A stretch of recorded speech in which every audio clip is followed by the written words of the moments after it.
Crisis VGR news కు స్వాగతం.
అందరికీ నమస్కారం.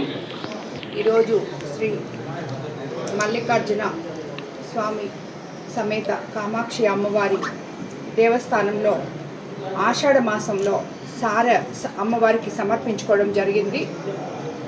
ఎంతో పవిత్రమైన ఈ కార్యక్రమంలో చాలామంది భక్తులు వచ్చి ఇక్కడ పాల్గొనడం జరిగింది.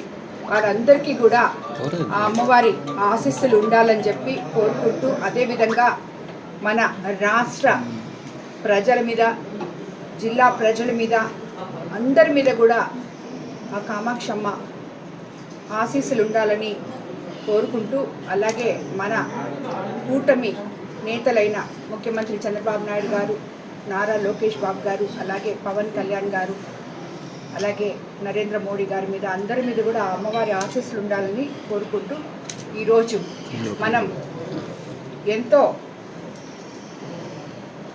గర్వంగా చెప్పుకోవచ్చు. 20 ఏళ్లుగా సరైన వసతులు లేక ఆలయ పరిపాలన పరంగా అనేక ఇబ్బందులు ఎదురయ్యాయి.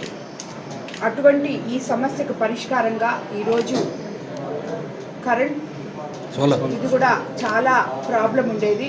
ఇప్పుడు దాతలు యుఎస్ నుంచి మనోరమ అనే ఆమె, నెల్లూరు వాస్తవ్యులే వాళ్ళు ఒక 5 లక్షలు, అలాగే రైస్ మిల్లర్ మల్లికార్జున్ గారు 10 లక్షలు కలిపి ఈరోజు మనం, అలాగే దేవస్థానం తరఫున ఒక 5 లక్షలు, 20 లక్షలతో కంప్లీట్గా దేవస్థానం అంతా సోలార్ మనము పెట్టించడం జరిగింది. దానికి సహకరించిన ఎలక్ట్రికల్ డిపార్ట్మెంట్ వాళ్ళకి, అలాగే దాతలకి, అందరికీ కూడా ధన్యవాదాలు తెలుపుకుంటున్నాను. ఈ కార్యక్రమాన్ని ఒక ఎంతో ఇష్టంగా చేసిన మన చైర్మన్ గారికి, ఈఓ గారికి కూడా నేను ధన్యవాదాలు తెలుపుకుంటున్నాను. ఇది ఒక్కటే కాదు, బోర్డు మెంబర్లు అందరూ దీంట్లో ఈ టెంపుల్లో ఏం జరిగినా అన్నిటికీ సహకరించి దేవస్థానాన్ని ఇంకా ఎంతో, ఆల్రెడీ మనం చేసేది ఏం లేదు, అంతా అమ్మవారే ఆమె చేసుకుంటారు. కానీ దానికి సహకరిస్తున్న ఈ బోర్డు మెంబర్లు కానీ, బోర్డుకి కానీ అందరికీ కూడా నేను ధన్యవాదాలు తెలుపుకుంటున్నాను. ఈ కన్నిటికన్నా ముఖ్యంగా ఈరోజు దేవస్థానంలో 16 కోట్లు ఫిక్స్డ్ డిపాజిట్ ఉంది. మనం అధికారంలోకి వచ్చిన తర్వాత 40 లక్షలు, నేను కోవూరు ఎమ్మెల్యే అయిన వెంటనే ఈ గుడి 40 లక్షల అప్పుల్లో ఉండేది. బ్రహ్మోత్సవాలు చేయడానికి డబ్బులు లేకపోతే ఈఓ గారు, అప్పటికింకా చైర్మన్ గారు కూడా రాలేదు, ఈఓ గారు, నేను, మన దేవాదాయ శాఖ మంత్రులు శ్రీ ఆనంద్ రామనారాయణ రెడ్డి గారిని రిక్వెస్ట్ చేసి ఎలా చేయాలన్నా మేము ఈ బ్రహ్మోత్సవాలు ఏదో ఒక మార్గం చూపియండి అని వెళ్ళి అడగడం జరిగింది. అప్పుడు ఆయన డిపాజిట్ బ్రేక్ చేసి ఒక 50 లక్షలు బ్రహ్మోత్సవాలు జరపడానికి ఇచ్చినటువంటి పరిస్థితి. అలాంటిది ఈ 2 సంవత్సరాల్లో ఇప్పుడు ఫిక్స్డ్ డిపాజిట్ల 16 కోట్లుంటే ఈ 2 సంవత్సరాల్లో 4 కోట్లు మన ప్రభుత్వం వచ్చిన తర్వాత మన బోర్డు ఛార్జ్ తీసుకున్న తర్వాత 4 కోట్లు ఫిక్స్డ్ డిపాజిట్ చేయడం జరిగింది ఈ 2 సంవత్సరాల్లో. కాబట్టి ఇదంతా ఆ అమ్మవారి దయ, భక్తులు ఆ అమ్మవారి మీద ఉంచుతున్న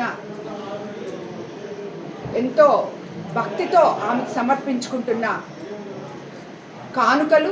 ఈరోజు ఆ అమ్మవారు ఆశీస్సులు ప్రతి ఒక్కరి మీద ఉండాలని, ఈ దేవాలయం ఇంకా ఉన్నత స్థానానికి చేరాలని చెప్పి కోరుకుంటూ మరోసారి ఈఓ గారికి, చైర్మన్ గారికి, బోర్డు సభ్యులకు, అలాగే ఎంతో దీక్షతో